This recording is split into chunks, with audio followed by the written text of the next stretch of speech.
Reading Service now presents a reading of articles and features in the Buffalo News for today, Thursday, January 15th, 2026. Your reader today is Nick. As a quick note, the offices of the Niagara Frontier Radio Reading Service are closed today due to the winter weather, so I will be reading from my home office. We begin as usual with the weather. The forecast today, much colder day with 1 to 3 inches of snow, storm total 2 to 4 inches. Untreated roads will be snow-packed and slippery, high of 18, a snow shower tonight, low of 13, a snow shower tomorrow, high of 30. Saturday, a couple of snow showers, snow total 1 to 3 inches. The national high is in Camarillo, California. It's 82 degrees. And the national low is in Flag Island, Minnesota at negative 8 degrees. Sunrise today was at 7:44 a.m. and sunset tonight is at 5:06 p.m. We are close to a new moon, which will be on January 18th. For those worried about the lunar cycle. And Buffalo snowed the season to date. We've gotten 36.6 inches. We're losing to Syracuse with its 82.5 inches in the snow derby. We are close to Anchorage, though, in the season to date. And beating out Minneapolis and Chicago and Denver. So, that's a positive. We're going to start today's news with some national news. Trump kicks off 26 with new risks as the midterms loom. It's only 2 weeks into the new year, and President Trump has already claimed control of Venezuela, escalated threats to seize Greenland, and flooded American streets with masked immigration agents. And that's not counting an unprecedented criminal investigation at the Federal Reserve, a cornerstone of the national economy that Trump wants to bend to his will. Even for a president who thrives on chaos, Trump is generating a stunning level of turmoil as voters prepare to deliver their verdict on his leadership in the upcoming midterms that will determine control of Congress. Each decision carries tremendous risks, from the possibility of an overseas quagmire to an undermining the country's financial system. But Trump has barreled forward with a ferocity that has rattled even some of his Republican allies. The presidency has gone rogue, says historian Joanne B. Freeman, a Yale University professor. She said it's something we haven't seen in this way before. Trump seems undeterred by the potential blowback, although he doesn't always follow through. He seems intent on doubling and tripling down whenever possible. Right now I'm feeling pretty good, Trump said Tuesday in Detroit. His speech was essentially arranged to refocus attention on the economy, which the president claimed is surging despite lingering concerns about higher prices. However, he couldn't resist lashing out at Jerome Powell, who leads the Federal Reserve and has resisted Trump's pressure to lower interest rates. That jerk will be gone soon, Trump said. GOP leaders have overwhelmingly rallied behind Trump throughout his second term, but the cracks began to appear this week immediately after Powell disclosed on Sunday that the Federal Reserve was facing a criminal investigation over his testimony about the central bank's building renovations. Over the last year, the Justice Department has already pursued criminal charges against former FBI Director James Comey, New York Attorney General Letitia James, and former National Security Advisor John Bolton, among other Trump adversaries. By going after Powell, who helped set the nation's monetary policy, appeared to be a step too far for some conservatives. Fox Business host Maria Bartiromo, a fierce Trump defender, was unusually critical. It just feels like most on Wall Street do not want to see this kind of fight, she said during her Monday show. The president has very good points, certainly, but Wall Street doesn't want to see this kind of investigation.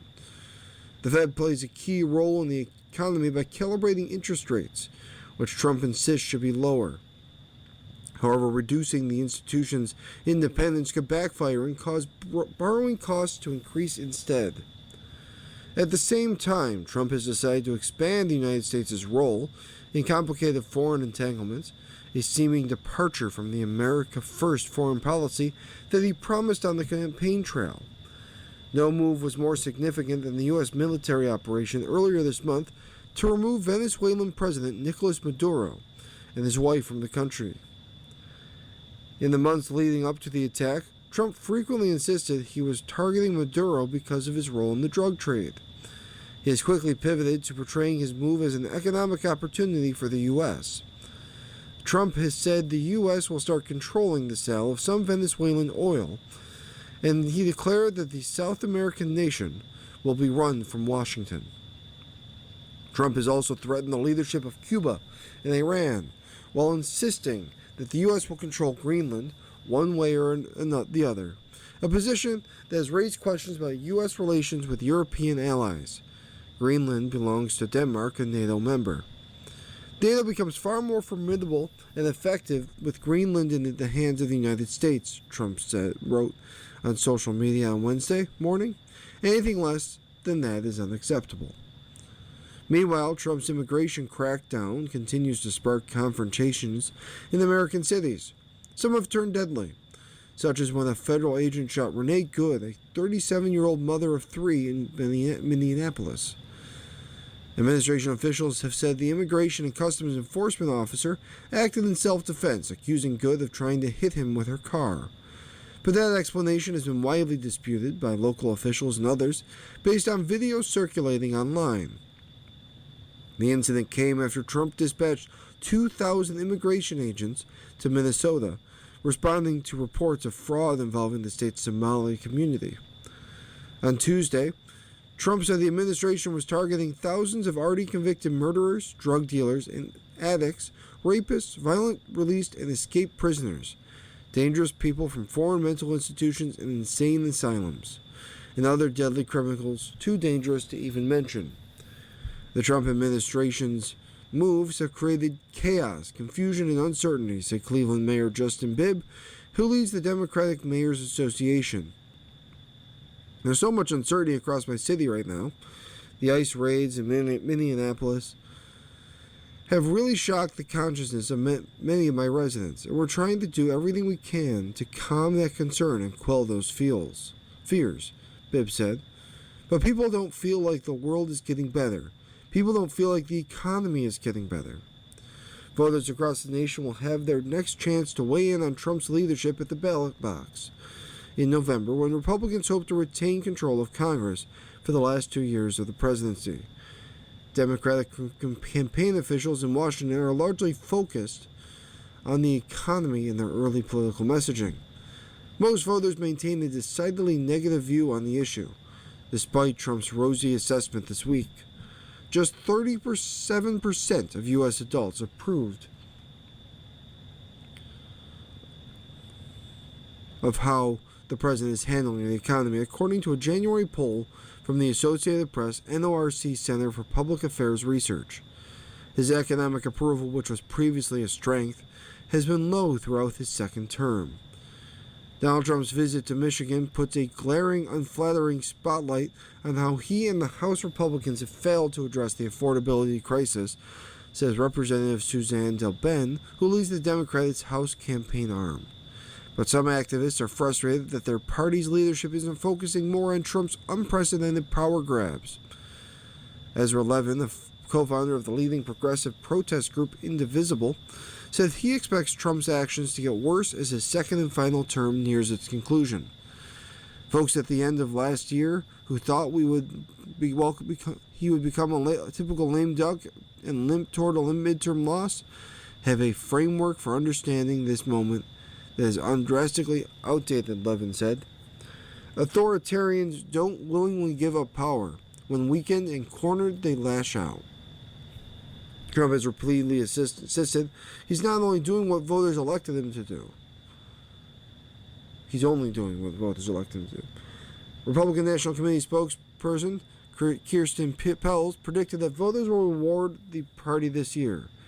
Voters elected President Trump to put American lives first, and that's exactly what he's doing, she said. Moving on to a more statewide story, Hochul utilities urge more clarity on customer bills.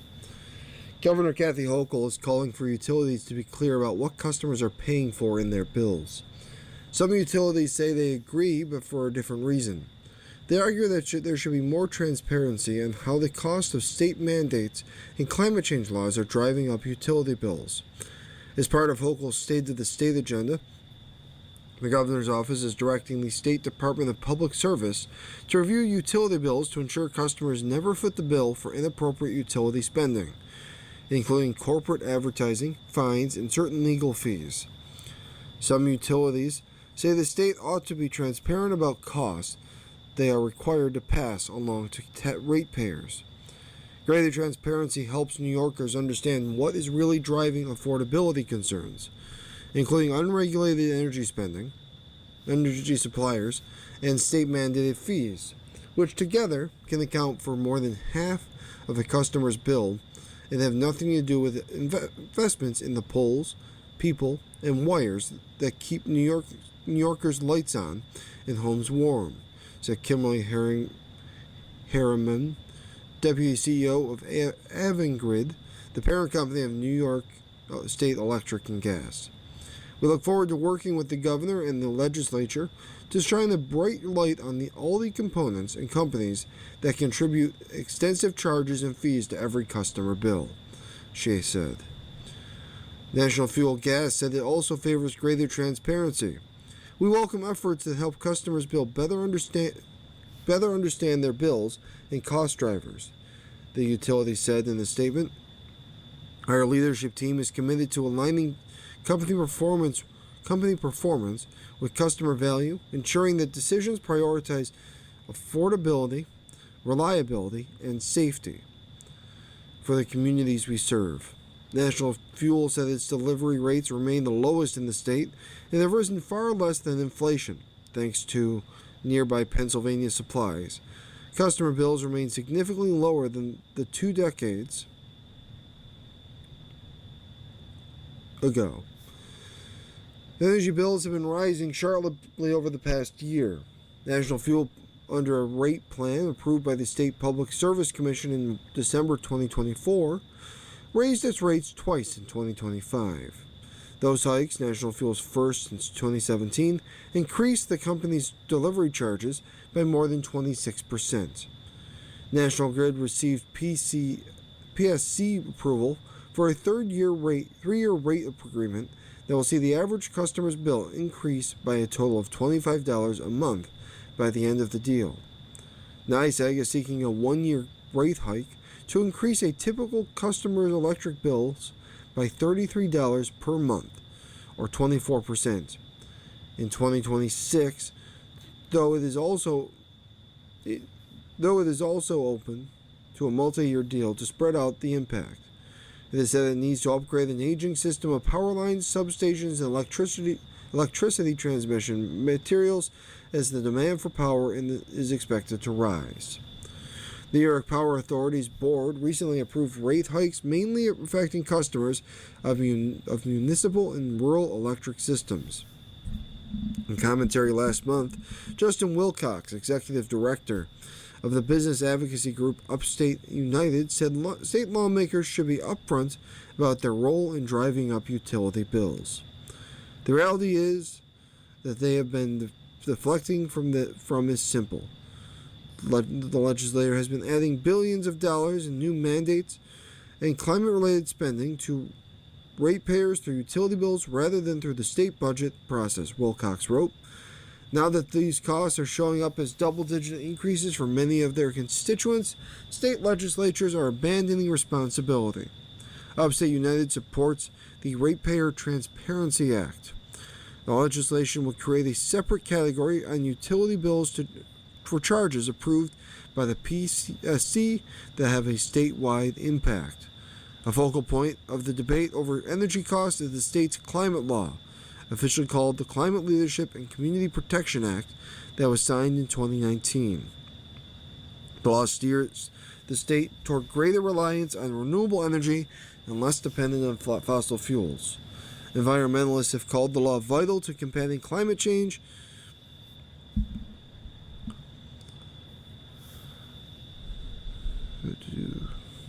Business groups want the CLCPA to be suspended for 10 years. The State Department of Public Service report published in September details how climate law-related costs impact customers' bills. The report forecasts that the CLCPA in 2025 will account for 7.1% of a National Grid customer's typical residential monthly electric bill, 5.9% of the typical NYSEG customer's electric bill, and 0.9% of a typical National Fuel customer's residential gas bill. The state DPS in its report said utility rates are the main source of funding to achieve the climate law's goals. The agency said its report shows that climate law-related costs are a component of utility rates but remain a small portion of the total bill.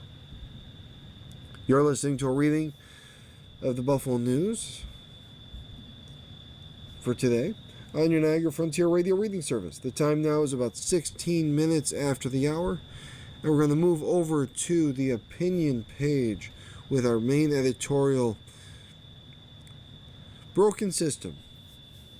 In the wake of the Granville case, a series of car crashes that reverberated around the county, our plans to create a special committee of the Erie County Legislature that will investigate and overhaul the county's oversight of its 1,200 vehicle fleet and determine who gets to take one home.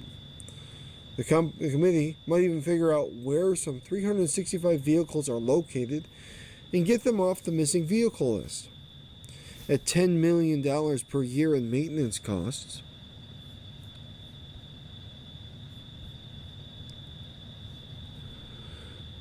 taxpayers deserve some answers.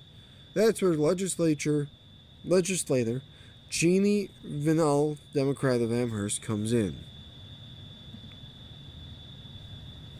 As reported by new staff reporter Sandra Tan, Vinal intends to chair a special bipartisan committee following the November Erie County Comptroller's Office's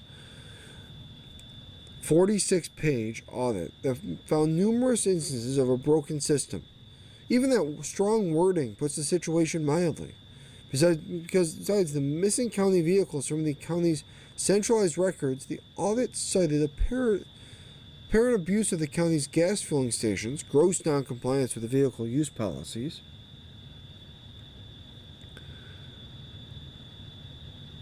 and an overall failure to track vehicle assignments and ensure compliance with Internal Revenue Service requirements and legal driving status. As if the optics couldn't get any worse, anti-fraud tools to prevent employees from gassing up private vehicles are also turned off and only turned back on after the audit was released. Many of these answers could be provided by the fleet department if one existed. Right now, Vinal said no one person claimed responsibility for direct oversight and accountability of county vehicles. The audit also heavily criticized the Erie County Sheriff's Office for repeated failure to share information related to its own take-home vehicles, resulting in audit delays and the inability to fully audit take-home vehicles in the sheriff's fleet. All other elected county officials provided requested information. The need for an audit became obvious after Sheriff's Office Narcotics Chief Daniel D.J. Granville crashed his county-owned pickup truck into 7 parked cars last year, resulting in thousands of dollars in claims. The case only came to light in March following numerous inquiries by the media, with the story broken first in the Investigative Post and WGRZ. The lack of transparency shown by Sheriff John Garcia in the Granville case is only exacerbated by these comments regarding Comptroller Kevin Hardwick. Garcia, in an earlier statement to the news, said hundreds of pages of fleet records were shared. However, his office doesn't trust the comptroller to safeguard sensitive information regarding vehicles used in intelligence gathering, special operations, and the transportation of crime victims. Garcia said, "With the safety of my staff at stake, I will not engage in political games." The only game being played here is the one of opacity and secrecy. That's why Vanel's efforts are welcome. The legislator said she expects a committee of 3 Democrats and 2 Republicans will be named to the special bipartisan committee of the legislature's next session, with the first meeting scheduled for January 29th. The committee would ask the Comptroller's Office to update the legislature on the audit and any improvements that have taken place since the audit was released 2 months ago. She also plans to request that all independently elected county leaders submit copies of their own policies for how county vehicles are assigned to their staff. Most importantly, she said, I don't want anything to be secret. We're going to move now to the editorial cartoons. Our first one is from Mike Lukovic of the Creators Syndicate. We see the Statue of Liberty. She has a bit of a... it looks like she's gone through some plastic surgery. She's got some big hoop earrings. As we see some people on the ferry looking at the statue, and he goes, we hear, oh no, Mar-a-Lago face. And then our syndicated column, cartoon is from Tom Stieglitz. Apologize for the butchering of the name. Stieglitz of the Creators Syndicate. It is Dilbert, hands over his eyes. We see Dogbert in front of him. Clearly, Dilbert is crying because it says Scott Adams, 1957 to 2026. Moving now to our syndicated column. And we're going to read from Gustavo Arellano from the Los Angeles Times. Citizens now get it. No one is safe from Trump's ambitions. Ever since Donald J. Trump descended from a gold escalator at his eponymous Manhattan Tower in 2015, he has sworn that a scorched earth campaign against illegal immigrants would make life safer for Americans and that citizens had nothing to worry about. Well, in 2025, Trump's campaign vow to target the worst of the worst was set aside in the name of not just going after all undocumented immigrants and limiting legal migration, but even the goal of remigration, the idea that immigrants of any status should return to their home countries. Now, U.S. citizens Keith Porter Jr. shot in Northridge, California, apartment complex, and Renee Nicole Good, whose shooting sparked large protests in Minneapolis, are dead. ICE is about to storm American streets and neighborhoods with thousands of new recruits who received just 8 weeks of training instead of what used to be 5 months. The 4th Amendment bans the government from subjecting Americans to unreasonable searches and seizures. Yet, we now have a vice president promising that they're forthcoming across the country. I think we're going to see those deportation numbers ramp up, J.D. Vance told Fox News' Jesse Waters. As we get more and more people online working for ICE, going door to door.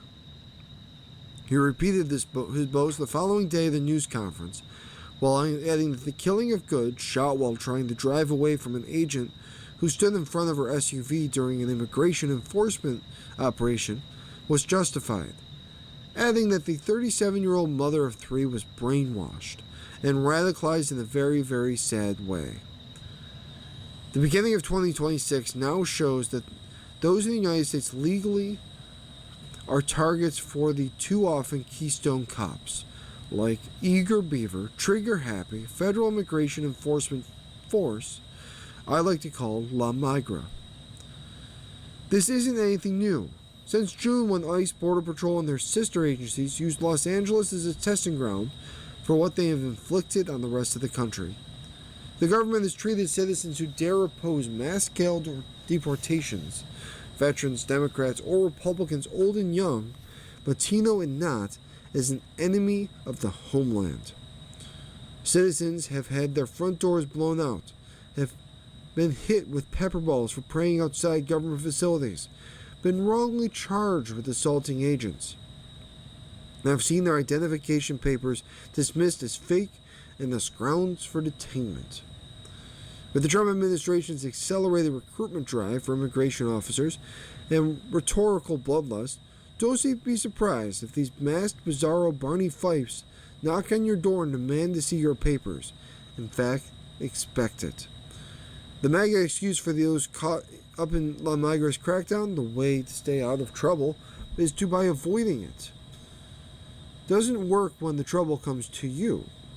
That's why it seems that the deaths of Porter and Good, coupled with Vance's authoritarian promise, seems to be waking up Americans to resisting the deportation leviathan like never before.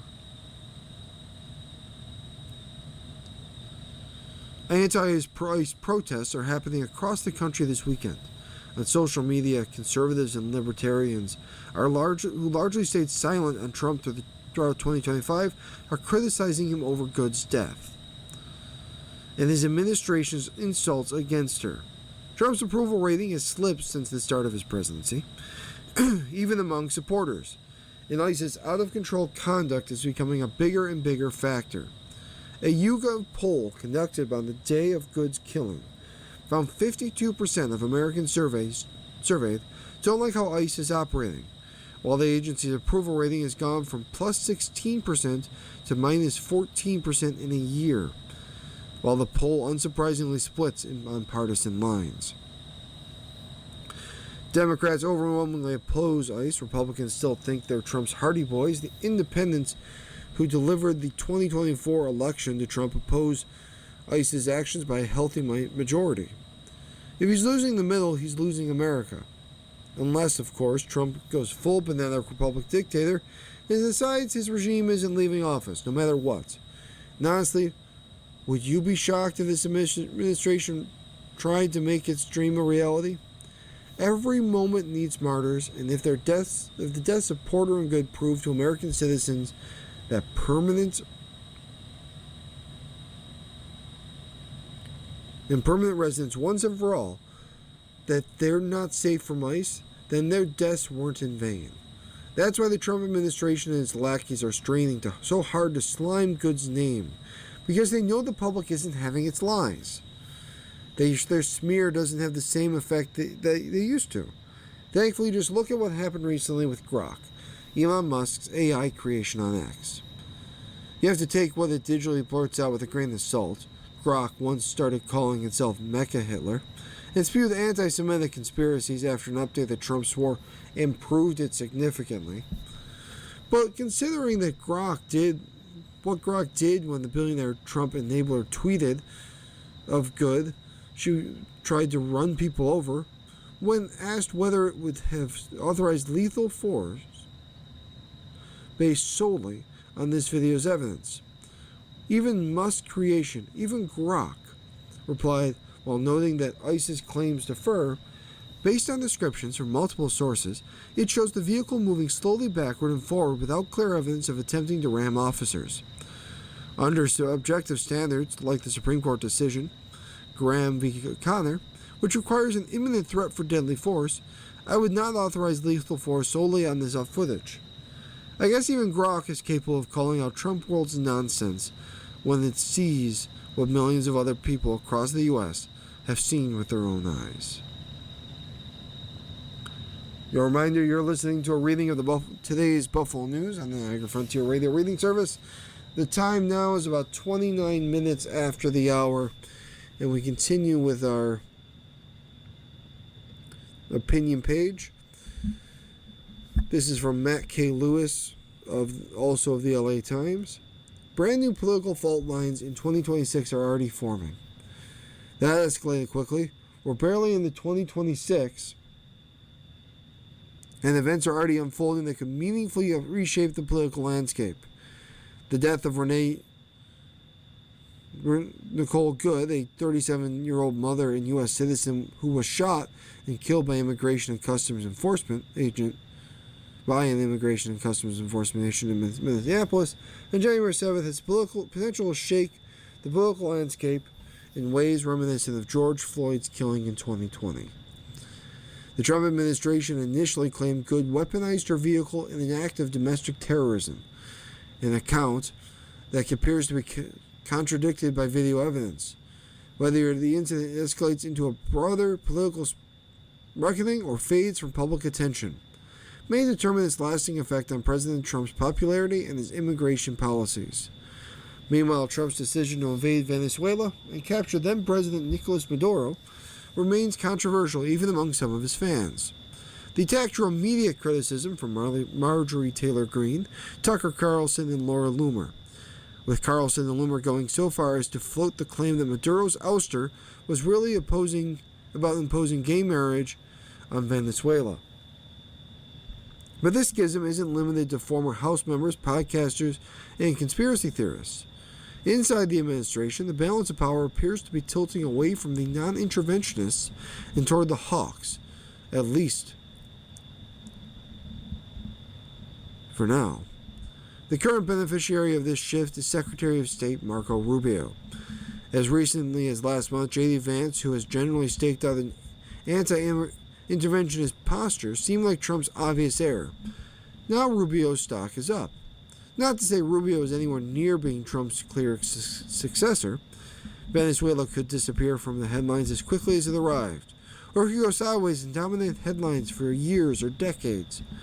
Military adventurism has an uncanny habit of doing exactly that.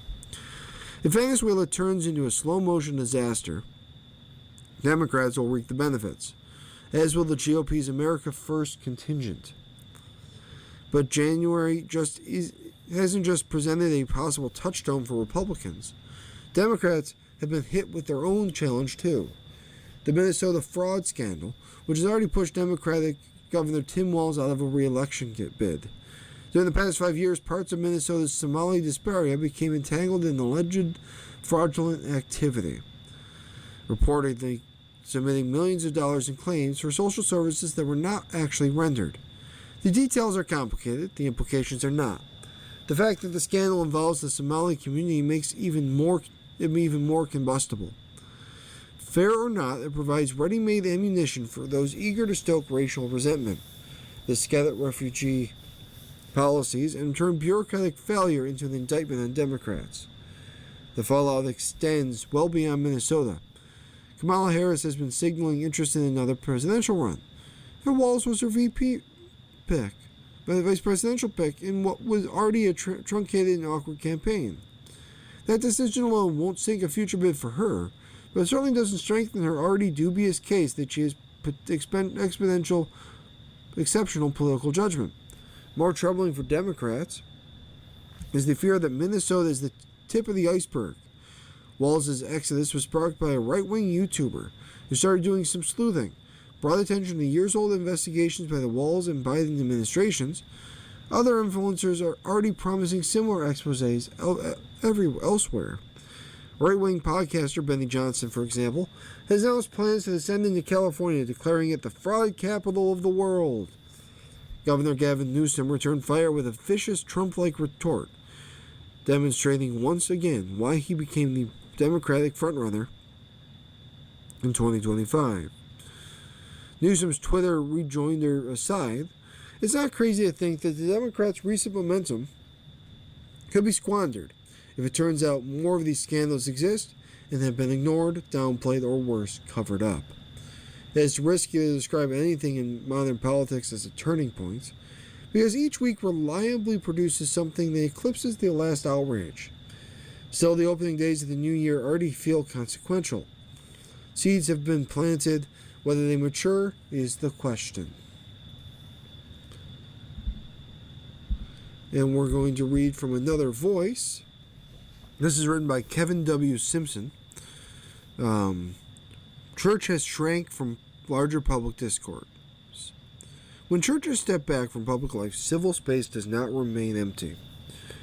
It fills with other actors. Power rarely waits for institutional discernment, and civic processes do not slow down, because moral voices are still debating their role. Much of the modern church remains active in ritual, but hesitant in civic conscience. It blesses, dedicates, memorializes, and commemorates, but when government moves with speed in ways that affect public trust, it often discovers the virtue of neutrality.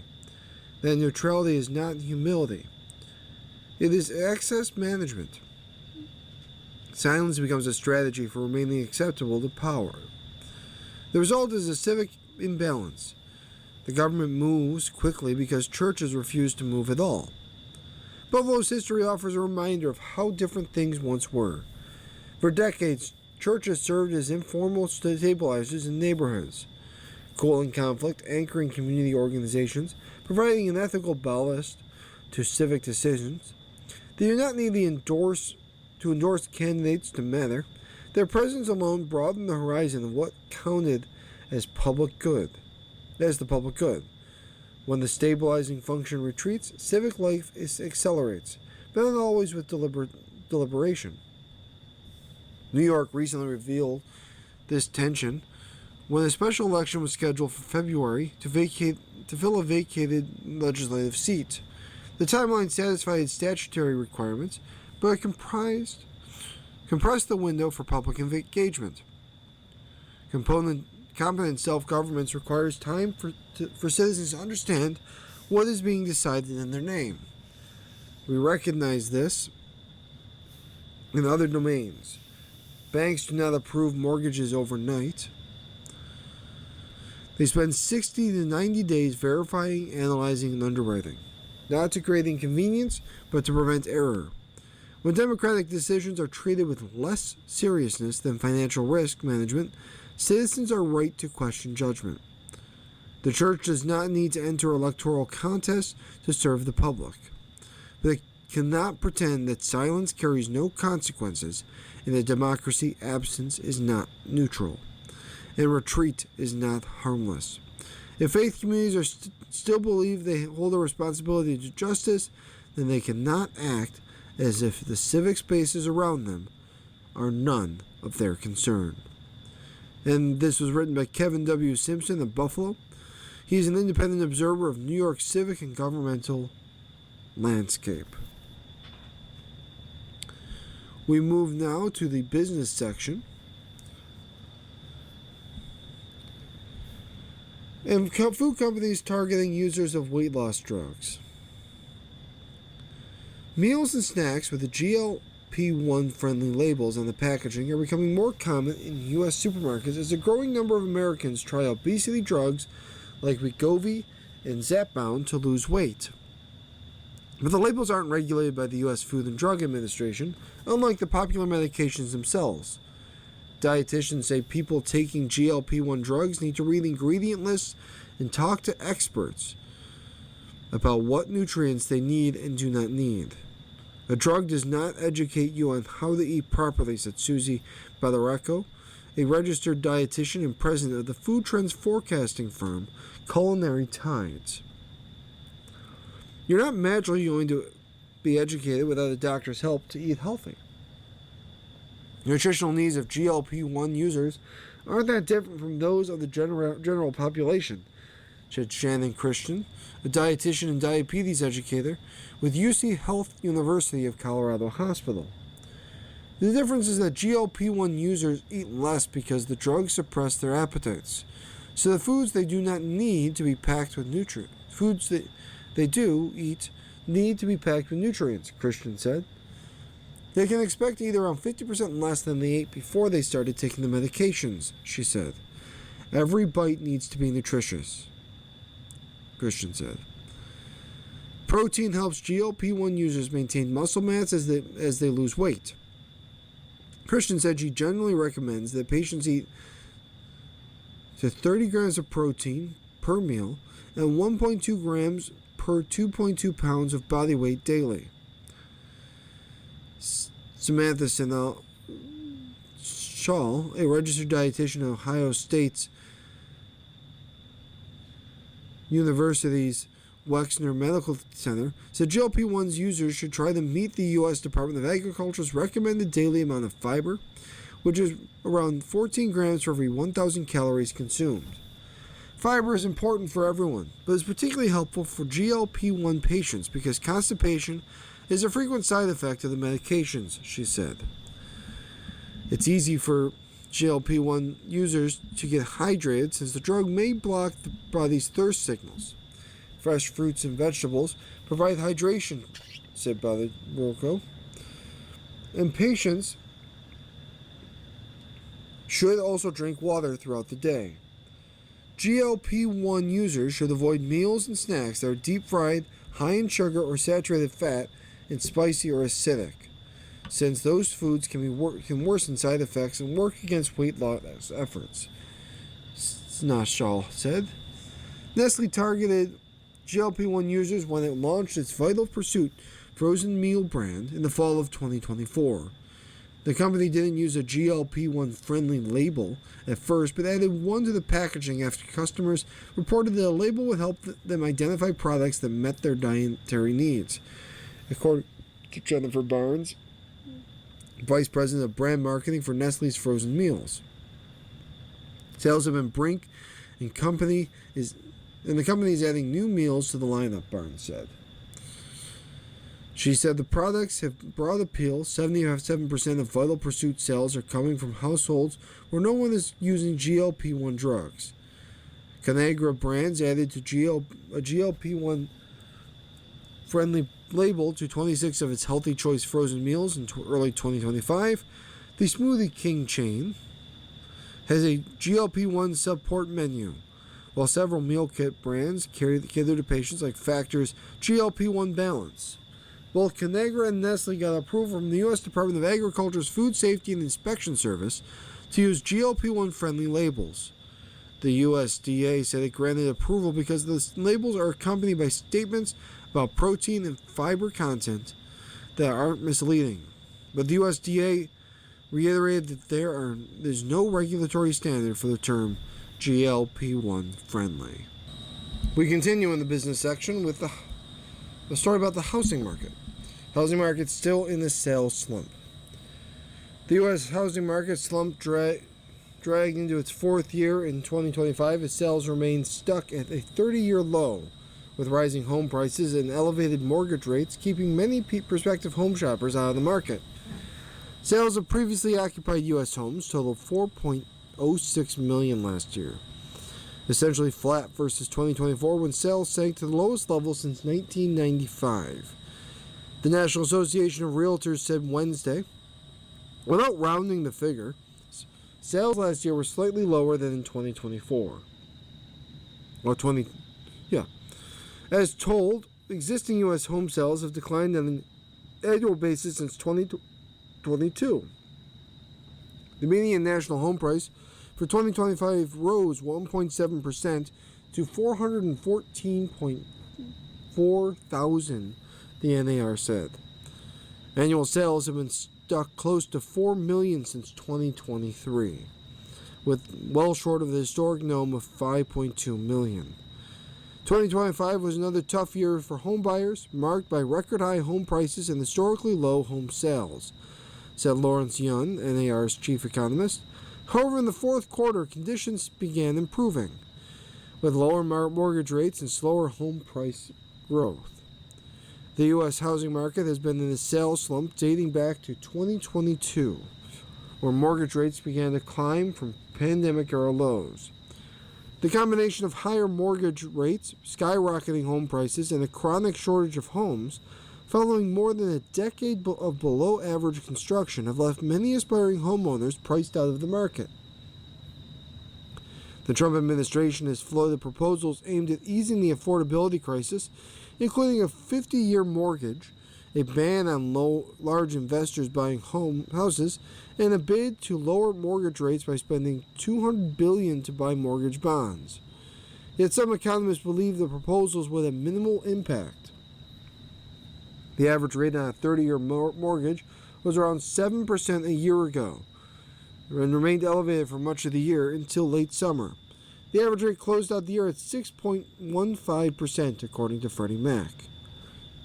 That recent pullback in mortgage rates helped drive existing U.S. home sales in December to a seasonally adjusted annual rate of 4.35 million units, a 5.1% increase from November and the fastest sales pace in nearly 3 years, NAR said. Home prices also ticked higher in December. The median sales price rose $405.4 thousand, or a 0.4% increase from December of 2024. That's an all-time high for December and the 30th consecutive month with an annual increase in the median sales price, NAR said. And new robotic manufacturer plans facility in Sanborn. An Niagara County family that has been in the heating, cooling, and mechanicals business for 37 years is branching out into the field of automation and advanced fabrication in the new $4.63 million robotic manufacturing company. Veronica and Dwayne Duncan of Niagara Industrial Mechanical Services are launching NeoFab Robotics Corp. with plans for a 28,000 square foot production facility in Sanborn. The company will specialize in robotic and semi-automated fabrication, including precision-type pipes and tubes, custom skid systems, and engineered assemblies, and is designed to support customers facing labor shortages, tighter tolerances, accelerated timelines, and increasing pressure to modernize production, said President Veronica Duncan. The facility will feature laser processing equipment, orbital wielding systems, a laser tube cutter, and gantry cranes, enabling the company to fabricate and assemble products of various sizes with precision, speed, and scalability for customers in the energy, data, infrastructure, food production, and heavy manufacturing fields, according to the Niagara County Industrial Development Agency, which is now considering nearly $800,000 in tax breaks for the project. The 4-acre project, on Indugan Corporate Drive West in the Vantage Industrial Park, is owned by NCIDA, which would also sell the property for the Duncans and NeoFab for $23,000 per acre and a little less than $100,000. The company also is asking the NCIDA for a 15-year payment in lieu of taxes on the property that will save about $556,000 plus sales tax breaks of just over $199,000 over 2 years, and the mortgage recording tax abatement of just over $21,000. The agency is reviewing the request and will hold a public hearing on January 27th. As part of our newspaper reading, we now present today's death listings. If you need further information, please give us a call, 716-821-5555. Again, that's 716-821-5555. Because the office is closed today, we will do our best to reply to your call if you leave us a voicemail. We begin with Chiavaroli, Glenna. Dickerson, Michelle Niestagel. Donaldson, Diane. Fjorst, Will, Judith H. Hindage, Charles W., also called Chuck. Hyder, Robert E. Hoffauer, Andrea Gale. Jureller, the third, Paul D. Schumacher, Rosemarie Nee Mazur. Sutton, Mary A. Nee Burns. Woolharab, James J.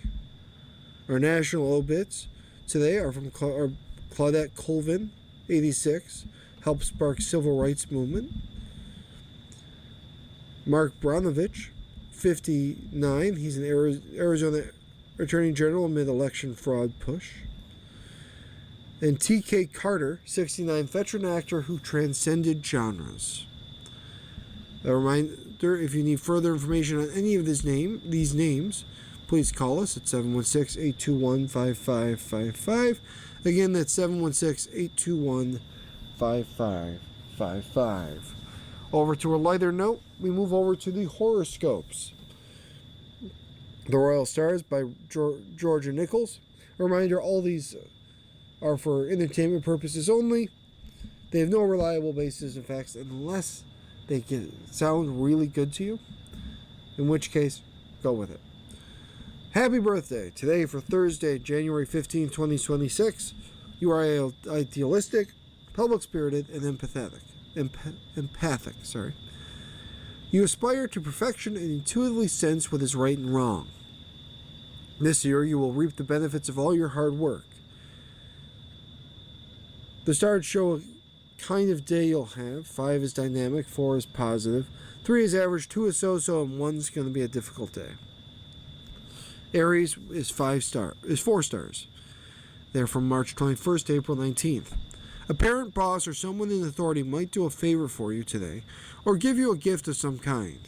Be open to this possibility. Whatever happens could evolve into making you feel more secure about what you're doing and how you're living. It's a good day to learn something new. Tonight, explore.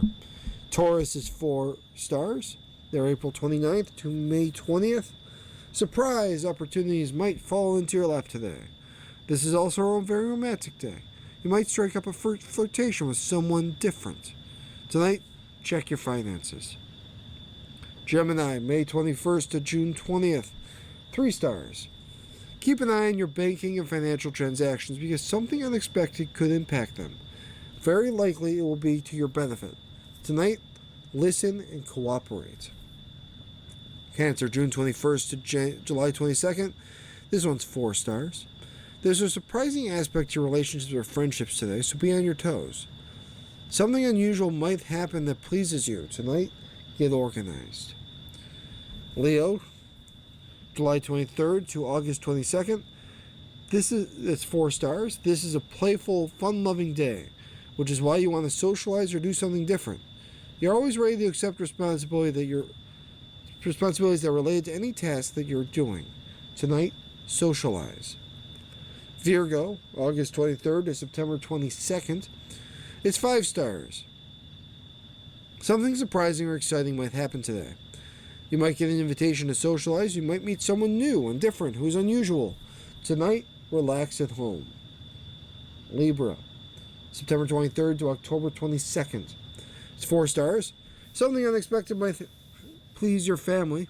You might buy something high-tech or attractive. Tonight, important conversations. Scorpio, October 23rd to November 21st. 4 stars. This is a pleasant day. New places, new faces, and new ideas might give your day an unexpected lift. Tonight, check your possessions. Sagittarius, November 22nd to December 21st.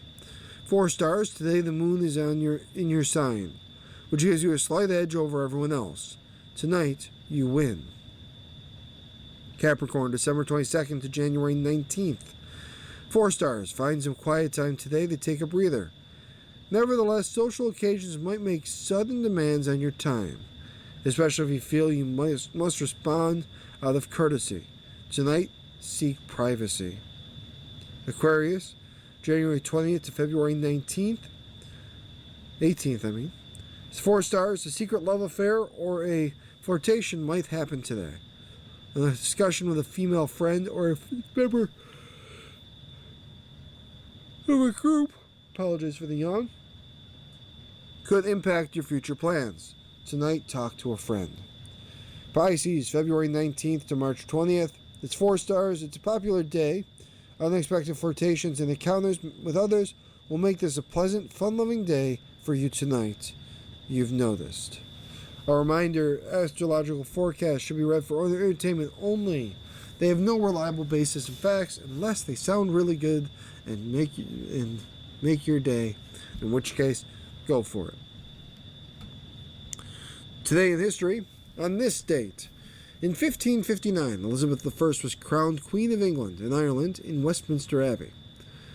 In 1919, in Boston, a tank containing an estimated 2.3 million gallons of molasses burst, flooding the city's north end and killing 21 people in what was later dubbed the Great Molasses Flood. In 1929, civil rights leader Martin Luther King Jr. was born in Atlanta. In 1943, work was completed on the Pentagon. In 1967, the Green Bay Packers defeated the Kansas City Chiefs 35-10 in the first AFL-NFL World Championship game, known retroactively as Super Bowl I. In 1991, Sean Lennon's remake of his father's Give Peace a Chance was released to coincide with the United Nations midnight deadline for Iraq to withdraw from Kuwait. Lyrics were updated to reflect concerns of the 1990s. In 1992, more than 24 European nations formally recognized Croatia and Slovenia as independent nations amid the breakup of Yugoslavia. In 2021, Wikipedia, the free online encyclopedia maintained by volunteer editors, made its debut. And in 2009, U.S. Airways Captain Chelsea Sully Sullenberg landed an Airbus A320 in New York's Hudson River after striking a flock of birds that disabled both engines shortly after takeoff. All 155 people aboard survived.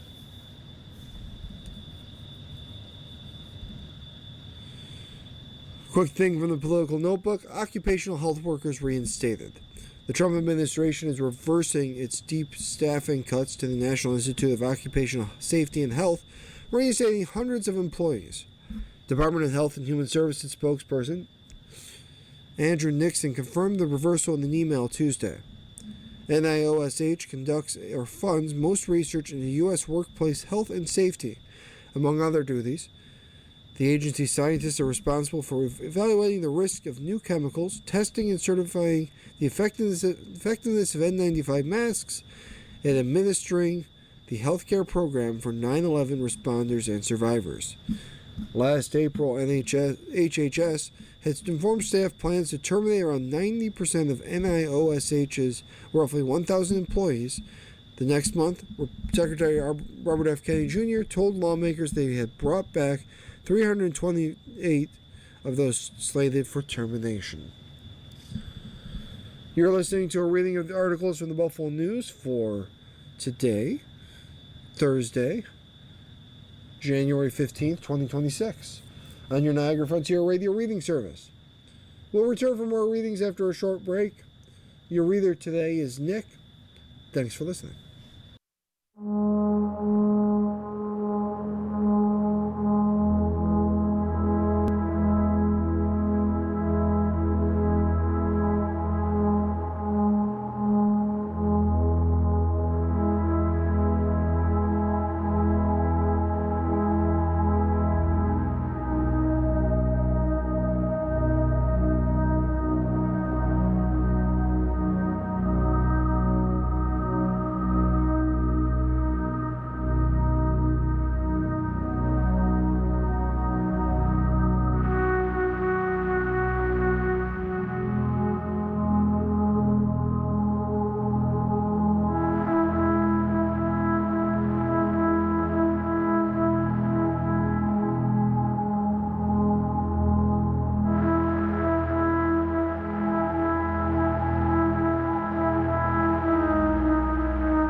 We'll continue now with our reading of articles from today's Buffalo News. Your reader, again, is Nick. A reminder to our listeners who may be tuning in just now.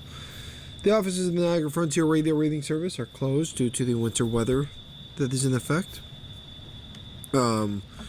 So you have me recording from my home office. We start, as always, with the second hour with our City and Region section. National Grid will install smart meters in Buffalo.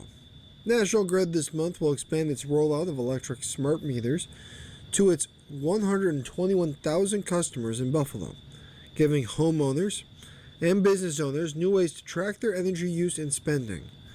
The utility has been installing the devices across upstate New York, replacing technology nearing the end of its lifespan.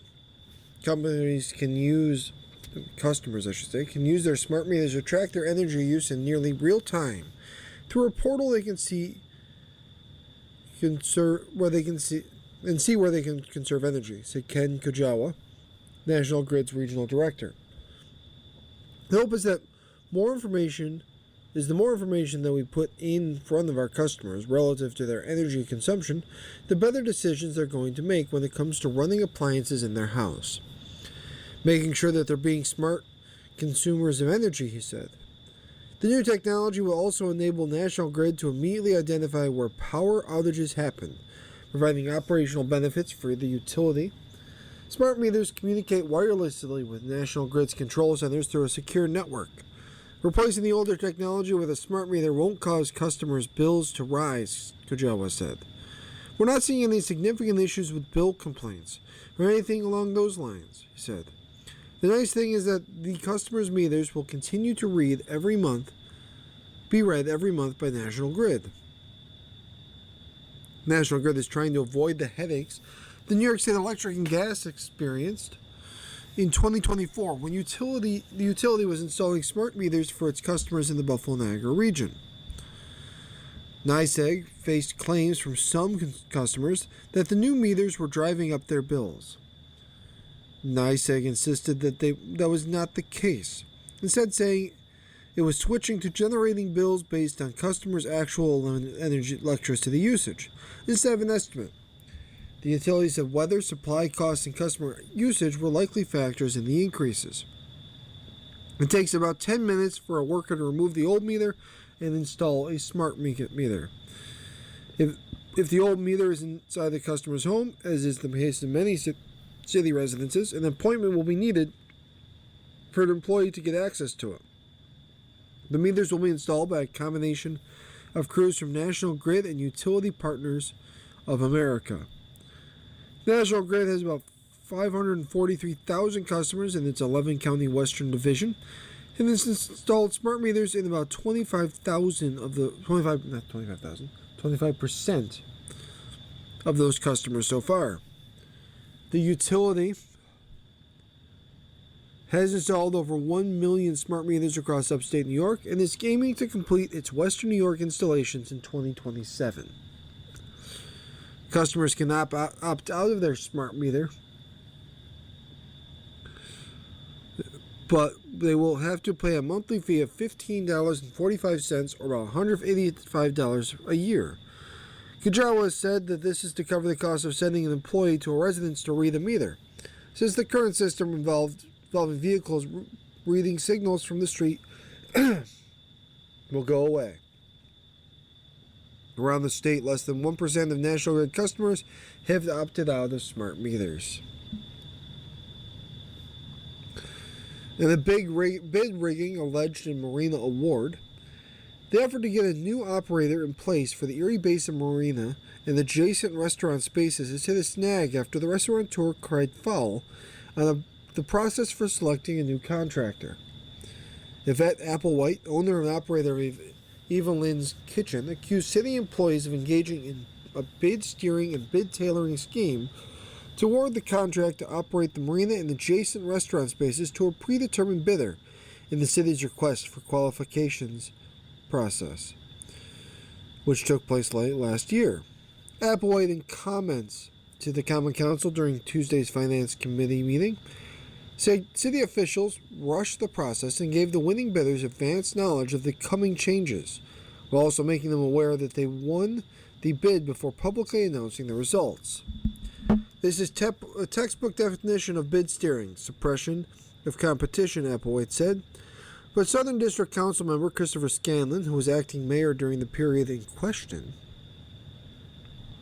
Fillmore District Council member Mitchell Nowaski, Jason Davidson, the restaurant operator selected as part of the winning bid team, and others involved on the city side all denied that anything nefarious was afoot.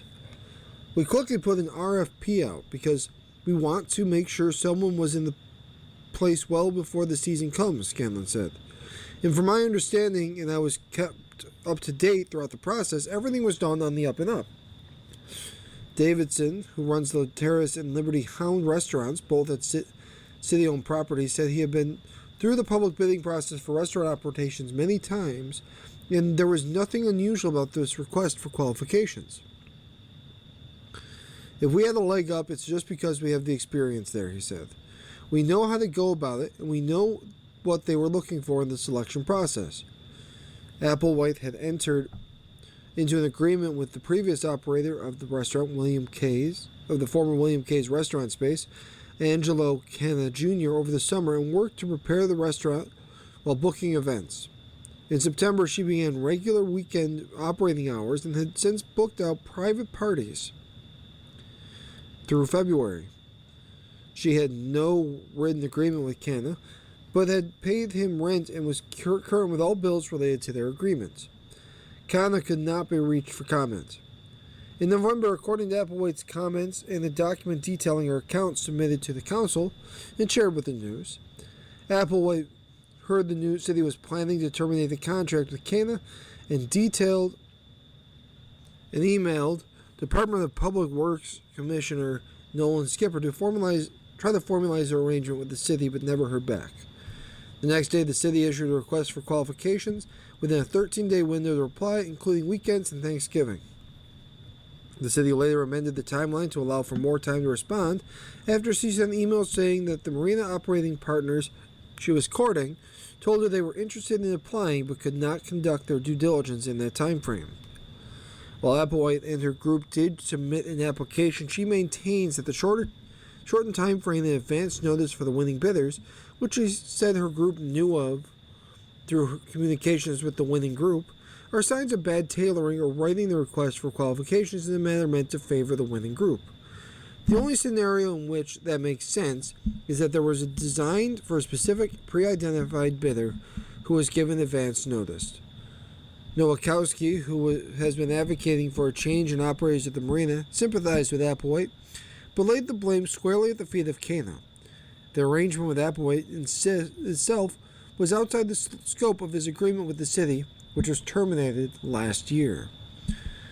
What he did was a problem, and you're suffering because him not telling the truth or adhering to the guidelines that were set by him in the city of Buffalo, Nowakowski said. The city initiated the search for a new operator after several audits in recent years found that Smith Boys, the former operators, did not regularly maintain or turn over required financial documents and that paid the city less than $1,000 over the course of 8 operating years under their agreement with the city. Skipper, who was interim commissioner under Scanlon when the request for qualification process took place, told council members that the new administration and the Cooperation Council, who came in with Mayor Sean Ryan's administration at the beginning of last year, intended to have a contract ready to be reviewed by the committee by Tuesday, but needed more time. The city hopes to have an agreement in place by March 1st in order to give the new operators enough time to secure slip rentals and get the restaurants ready for the season. That timeline could be complicated further if any legal action or lawsuits come of the allegations. Mark Supplies, a longtime figure in the Buffalo restaurant world and sometimes raconteur, was at the meeting in support of Applewhite. He told council members they planned to file a complaint with the Erie County District Attorney and State Attorney General if the bidding process is not remedied. I've been involved with several of these RFPs, requests for proposals, and RFQs, requests for qualifications over the years, and it's pretty much common knowledge in Buffalo among business people that all results are predetermined, said Supples, who also praised Davidson's work and said he would likely win the bid in a fair process. Nowakowski, who also chairs the Finance Committee, said after the meeting he thought it was unfortunate that the testimony of several people could potentially derail the process that will have implications for the success of the waterfront. He participated in the scoring process and in awarding the contract and maintains that everything is above board. Still, he remains confident that the new operators will be in place for the beginning of the boating season. And the diocese casts a wider net to reach its $8 million appeal goal.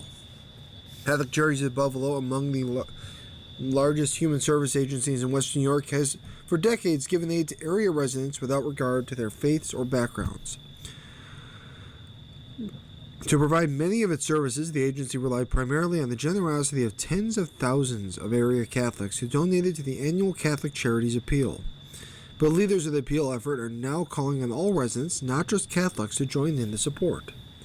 We think there's a compelling argument that because the Catholic Charities helps everybody, that we need help from everybody to do that, says Daniel Mecca, chairman of the 2026 appeal. It aligns closely with Buffalo being the city of good neighbors. That's what the Catholic Charities is. It's about being a good neighbor. The agency's annual appeal has sputtered in recent years for a variety of reasons, including fewer Catholics in the region, changing giving habits, a sex abuse scandal, Buffalo Diocese bankruptcy and parish downsizing, all of which have soured some Catholics on donating to church causes. Giving to the appeal in 2025 dipped to $7.4 million, down from $8 million in 2024 and $11.1 million a decade ago. Appeal leaders acknowledged the fundraising challenges, but said they were undeterred and would aim to raise at least $8 million in this year's appeal. I know we're going to reach that goal because the more money we raise, the more people we can help, said Mecca, who is president and managing creative director of Abbey Mecca, a branding, advertising, and digital marketing firm. Catholic Charities is moving forward with the appeal despite not having a chief executive officer in place. Deacon Steve Schumer retired from the post in December after 5 years, and the search is underway for his successor. Chuck A. Hayes, Chief Communications and Development Officer for Catholic Charities, said several candidates have been interviewed, and the new CEO could be named within a month or two. More than 135,000 individuals, families, and children in 8 counties in Western New York were assisted by Catholic Charities in 2025, according to Hayes. Those needs have not gone away, and for many of our neighbors, they're becoming more urgent. The number of people we can help is directly tied to the resources we receive. Due to government funding cuts, it is an uncertain time for many area residents, particularly for the poor and vulnerable, said Bishop Michael W. Fisher. He described the Catholic Charities as an important part of the mission of the Catholic Church, which maintains a special option for caring for the poor that never goes away. He said he wasn't sure how to restore luster to the appeal that at one time brought in as much more money than it does now, other than to discuss it as a matter of faith. We have to be that voice conscience in the sense of appealing to our people that this is a part of who we are as disciples, he said. It's really about when we take what we believe, our faith, and put it into action. Catholic Charities and several other Catholic affiliated entities have been asked to contribute to a settlement of nearly 900 child sex abuse claims in the Buffalo Diocese Chapter 11 bankruptcy case. Fisher said the Catholic Charities Board was provided with a recommended amount to contribute, but that amount was not yet been approved by the board. We're still working with them as to is this a proper number or not, he said Fisher. Fisher serves as chairman of the Catholic Charities Board by virtue of his position as bishop, but he felt he needed to be consultative. Not everyone is going to agree, but you need to come to some kind of consensus. And that's not easy sometimes, he said. We've got very independent people on our boards who are certainly looking out for the good of that affiliate, But my job is to say, you're also part of the diocese. We need to work together. The agency will rely on an unrestricted fund to satisfy its contribution to the settlement, said Fisher. The current Chapter 11 settlement amount stands at about $300 million, with half of that coming from the diocese, its parishes, and schools and Catholic affiliate entities. Insurers have agreed to pay the other half.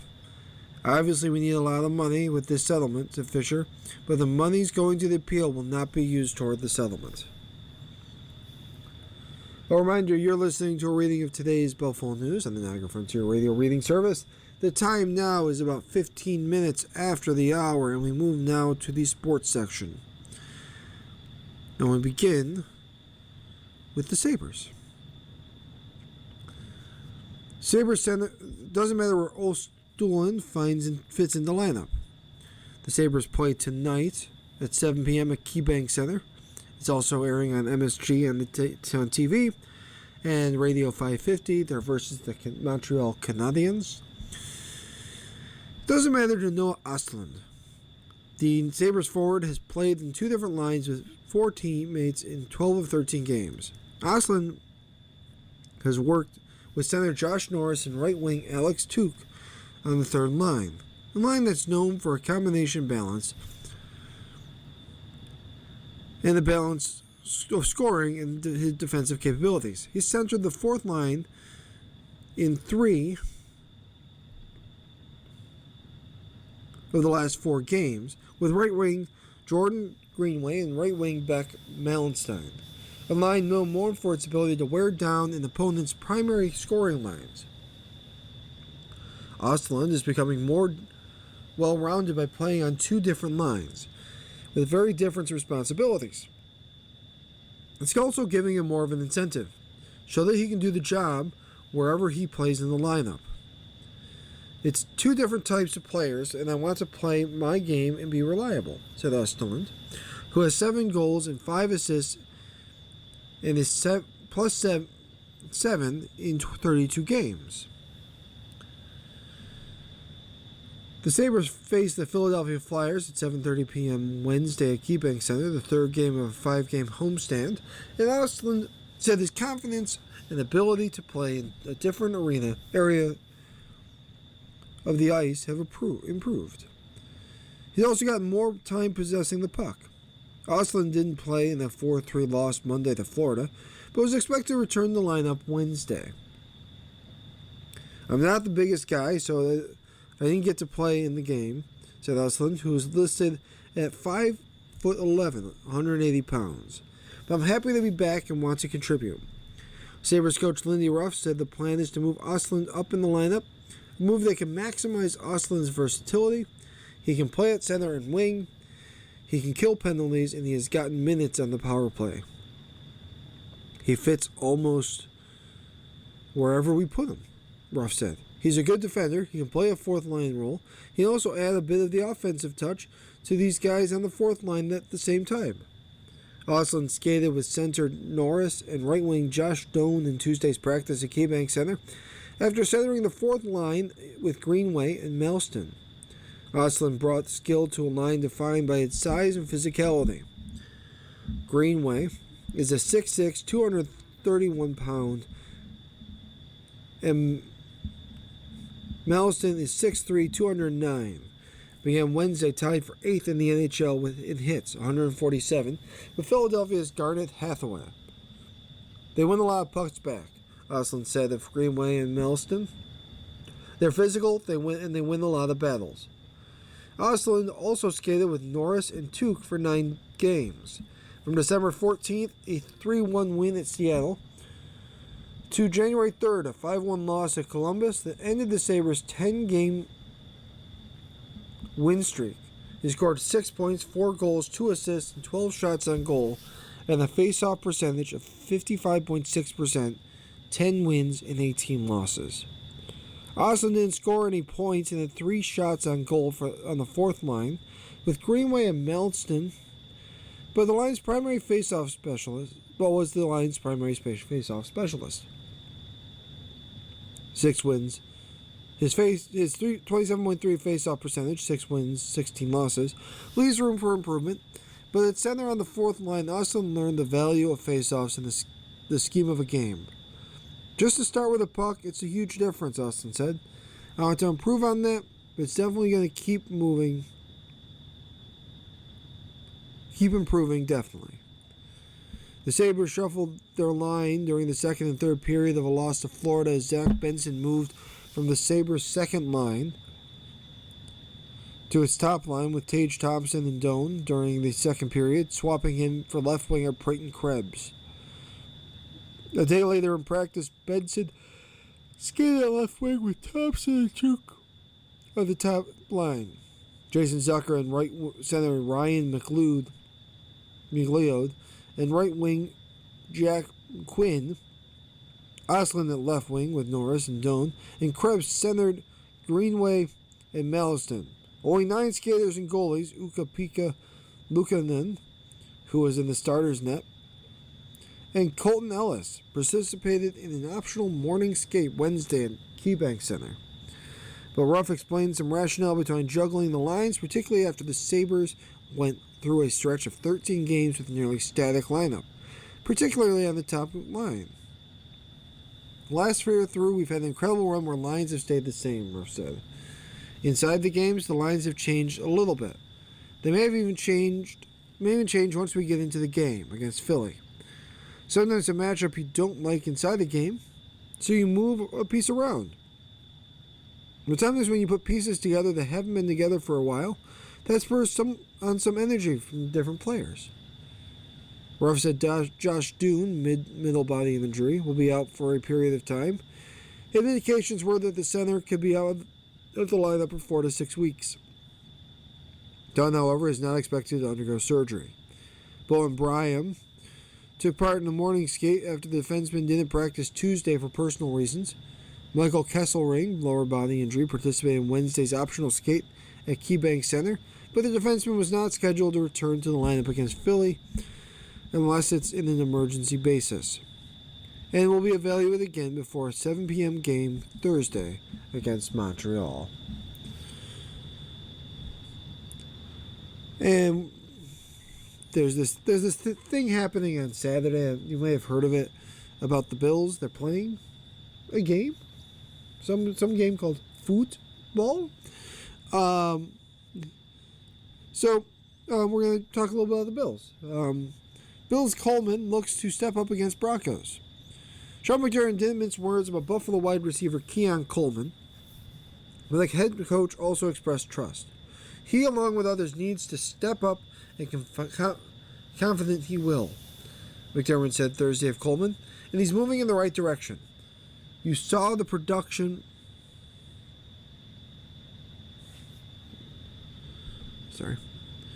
He had last week. Let the big play down on the sideline. He needs to work on the other areas of the game as well as matters.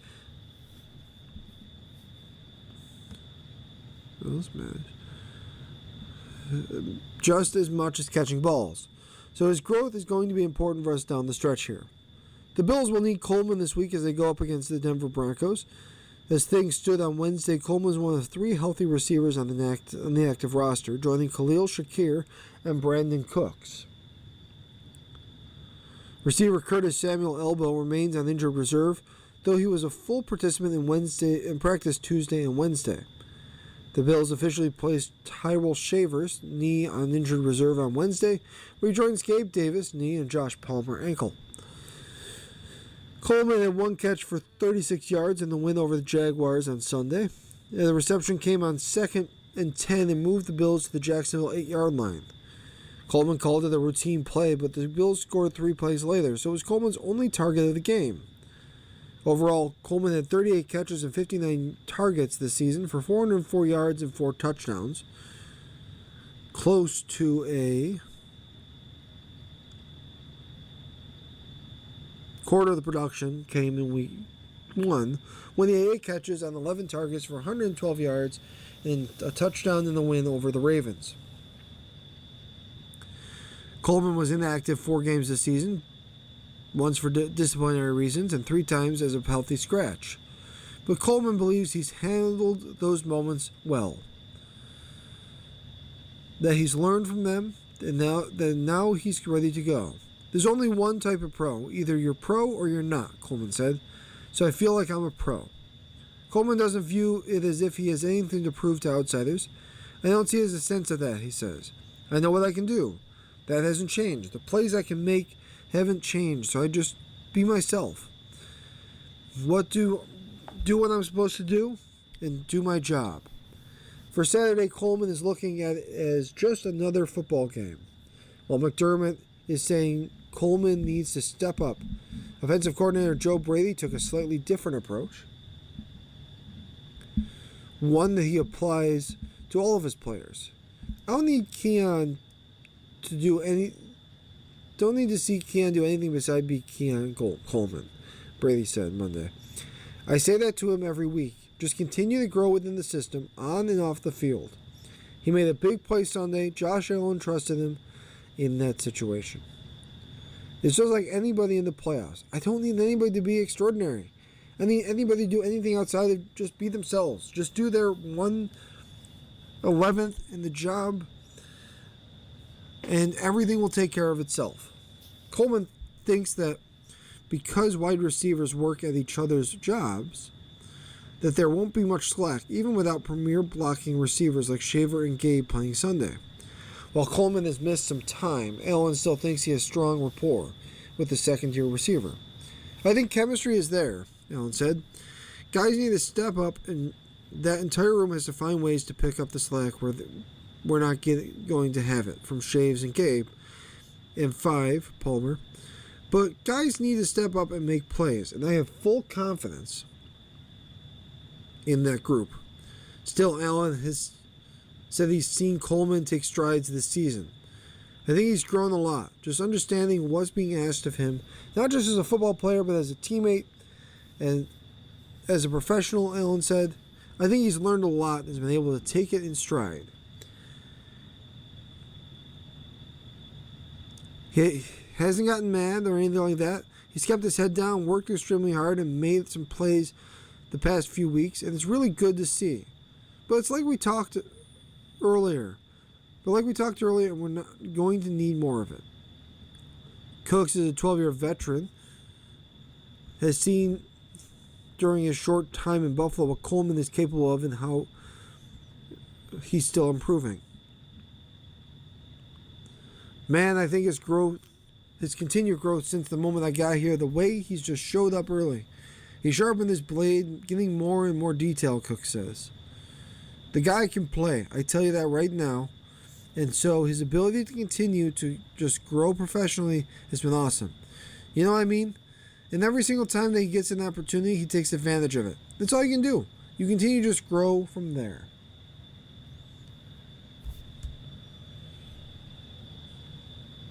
A reminder, you're listening to a reading of today's Buffalo News on the Niagara Frontier Radio Reading Service. The time now is 29 minutes after the hour of 10. If you're listening later, it is 5:28. And we move now to Asking Eric. Deaf sister feels excluded by her 3 brothers. I'm the youngest of 4 and the only girl. I happen to be deaf. I speak and read lips. It's always been challenging communicating with the whole family, but the conversation feels like watching a ping pong game that often miss snippets of conversations and jokes.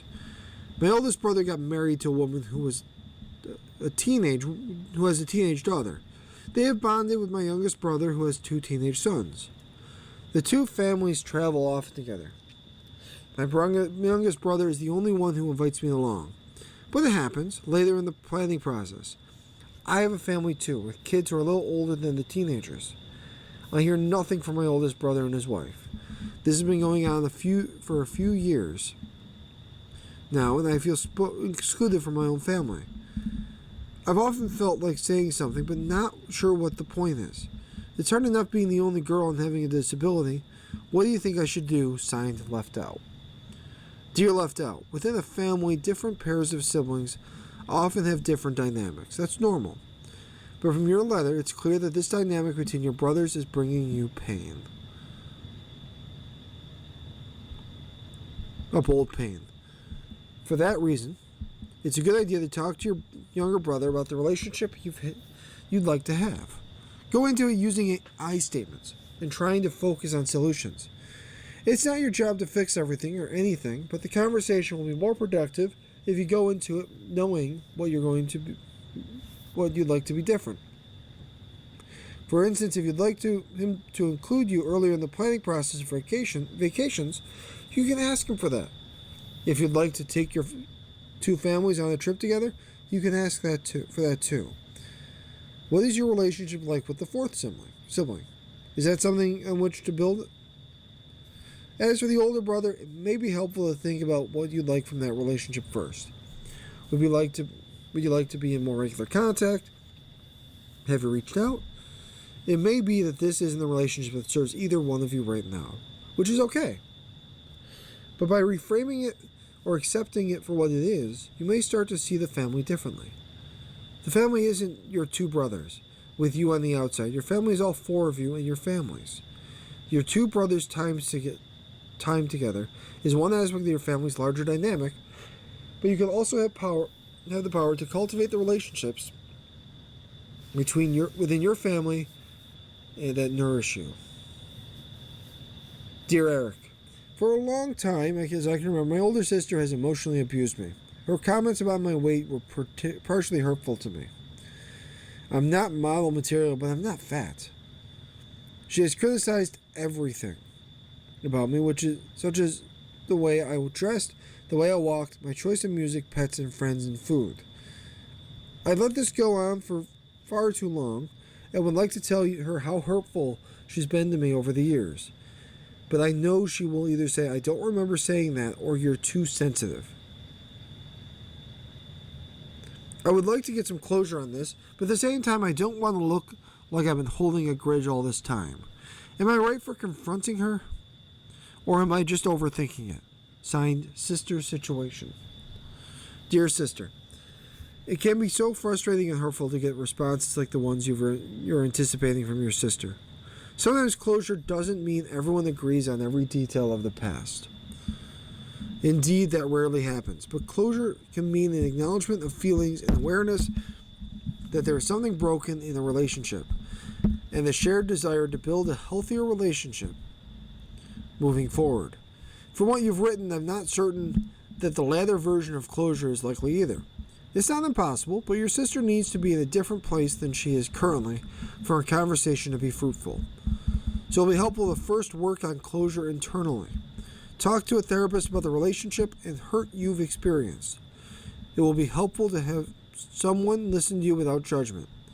A therapist can help guide you to healing, which is of itself a form of closure. A therapist can also help you practice and plan a conversation with your sister. The most important thing to remember is that your sister isn't the key to your freedom from this. What she says and what she accepts responsibility for are a part of it. Even if she doesn't respect its responsibility for anything, you can still find peace. We'll move over back to the front section for a little science talk. Scientists call a near-record hot 2025 a warning shot. Earth's average temperature last year hovered among three of the hottest on record, while the past 3 years indicate that warming could be speeding up, international climate monitoring teams reported. 6 science teams calculated that 2025 was behind 2024 and 2023, while 2 other groups, NASA and the joint American and British team, said 2025 was slightly warmer than 2023. World Meteorological Organization, NASA, and the National Oceanic and Atmospheric Administration officials said 2023 was 20 and 2025 temperatures were so close, 0.02 degrees Celsius, that's 0.04 degrees Fahrenheit apart, that it's pretty much a tie. Last year's average global temperature was 15.05 degrees Celsius. That's 59.14 degrees Fahrenheit, which is 1.4 degrees Celsius, 2.59 degrees Fahrenheit, warmer than pre-industrial time. The World Meteorological Organization calculated, averaging out the 8 data sets, the temperature data used by by the teams goes back to 1850. All of the last 3 years flirted close to an internationally agreed upon limit of 1.5 degrees Celsius, 2.7 degrees Fahrenheit, of warming since the mid-19th century. That goal for limiting temperature increase established in Paris in 2015 is likely to be breached by the end of the decade, the scientists said. When charted on a graph, 2023, 2024, and 2025 seem to jump up, and NOAA Climate Monitoring Chief Russ Vose, when averaged together, those 3 years shot above the 1.5 degree mark, according to the European Climate Service Copernicus. Rising global temperatures intensify heat waves and other extreme weather, endangering people and causing billions of dollars in damage.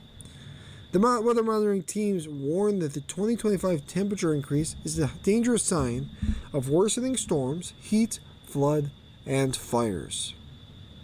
The last 11 years have been the hottest 11 years on record, the Climate Monitoring Group found. The last 3 years are indicative of an acceleration of the warming. They're not consistent with the linear trend that we've been observing for the 50 years before that, said Robert Rode, chief scientist at the Berkeley Earth Monitoring Group.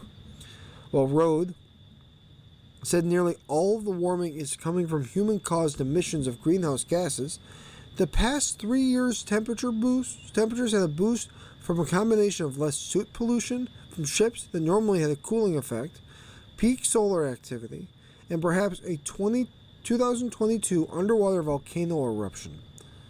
Samantha Burgess, strategic climate lead of the Copernicus Service, said that the overwhelming culprit is clear: the burning of coal, oil, and natural gas. Climate change is happening, it's here, and it's impacting everyone all around the world, and it's our fault, Burgess said. 3 teams, including NOAA and NASA, reported their data Wednesday, while the other teams released their information late Tuesday. Copernicus in Japan used a combination of satellite data and computer simulations, while the rest of the groups used ground and sea observations. The 8 data sets were within less than a tenth of a degree apart. Northern Illinois University meteorology professor Victor Genesee was not part of any of the teams called what's happening another warning shot, a shifting climate, or near record global temperatures are the norm, not the exception. Burgess noted that numerous heat waves in 2025 that broke local or national temperature records also having significant effects on people's bodies. When we look at a warmer world, we know that extreme events become more frequent and more intense, Burgess said, mentioning 2025 LA wildfires. When we have severe storms or a flooding event, the rain is more intense. Berkeley Earth calculated that 770 million people, 1 out of every 12 people on the planet, experienced record annual heat, with 450 million of them in China. Other record hotspots include much of Australia, northern Africa, and the Arabian Peninsula, and Antarctica, according to Copernicus. The continental United States had its 4th warmest year on record, NOAA found. One major natural factor in global temperatures is the El Niño-La Niña oscillation, a cyclical warming or cooling of the equatorial Pacific that changes weather across much of the planet. Usually a warm El Niño spikes temperatures, and its cool La Niña, flip side, depresses temperatures. Last year, there were 2 weak, cool La Niñas, so there was a big part of the surface of the Earth that was a little cooler than it otherwise would be, and it's probably going to tuck a little temperature down just a little bit, Vose said. Some forecasts have an El Niño developing this year, but it's still murky, meteorologists said. Carla Buontempo director of Copernicus's climate service, said that when the next El Nino materializes, which he expects within the next couple of years, it will likely drive another record annual temperature. Several of the climate monitoring groups are predicting that 2026 will be about as hot as 2025. Looking ahead, both Copernicus and Berkeley Earth calculated that 2029 is the likely date that the planet's long-term average will breach the 1.5 degree threshold. In a decade's time, when we're in the 2030s, the number of extreme events around the world will increase. The costs associated with damages and impacts of those extreme events will be worse, Burgess said. And we will look back to the mild climate of the mid-2020s with nostalgia.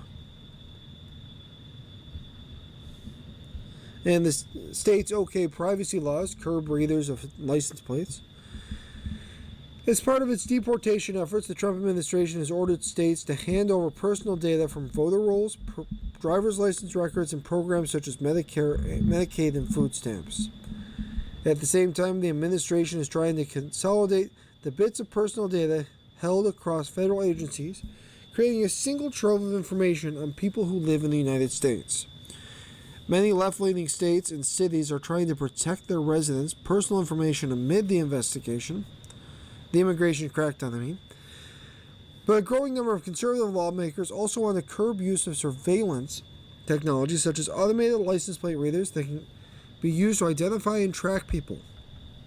Conservative-led states such as Arkansas, Idaho, and Montana enacted laws last year designed to protect the personal data collected through license plate readers and other means. They joined at least 5 left-leaning states, New York, Illinois, Massachusetts, Minnesota, and Washington, that specifically blocked U.S. Immigration and Customs Enforcement from accessing their driver's license records.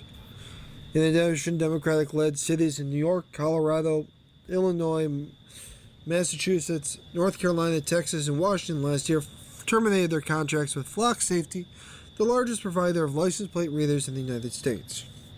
The Trump administration's goal is to create a surveillance dragnet across the country, said William Owen, communication director at the Surveillance Technology Oversight Project, a nonprofit that advocates for stronger privacy laws.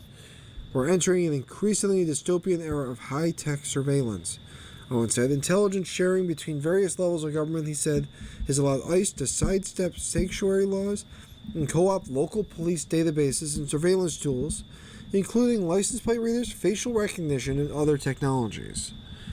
A new Manhattan law bars government entities from accessing electronic communications and related materials without a warrant. Republican State Senator Daniel Emmerich, the law's author, said the most important thing that the entire justice system is based on is the principle against lawful search and seizure, the right enshrined in the Fourth Amendment of the Constitution. It's tough to find individuals who are constitutionally grounded and understand the necessity of keeping the Fourth Amendment rights intact at all times, for all reasons, with minimal or zero expectations, Emmerich said in an interview. ICE did not respond to state lines' requests for comment. Recently, cities and states have grown particularly concerned over the use of automated license plate readers, ALPRs, which are high-speed camera and computer systems that capture license plate information on vehicles that drive by. These readers sit on top of police cars and street lights or can be hidden within the construction barrels and utility poles. Some cameras collect data that gets stored in the databases for years, raising concerns among privacy advocates. One report from the Brennan Center for Justice, a progressive think tank at New York University, found the data can be susceptible to hacking. Different agencies have varying policies on how long they keep the data, according to International Association of Chiefs of Police, a law enforcement advocacy group. Supporters of the technology, including many of the law enforcement, say